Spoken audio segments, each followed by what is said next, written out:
ভাই রাগ করলা? জি ভাই জি, আপনি এখানে একটু দাঁড়ান, আমি আসতেছি। আরে ভাই বললাম তো, আপনি একটু দাঁড়ান, আমি আসতেছি।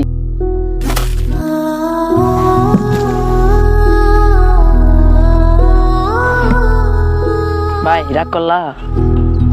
না ভাই, রাগ করলাম না। এখানে ভুলটা তো আমারই ছিল, তাও রাগ করেন নাই? না, তাও রাগ করি নাই। কিন্তু কেন? আসলে তেমন কোনো বিষয় না। কথা আছে না, যত রাগ তত ক্ষতি।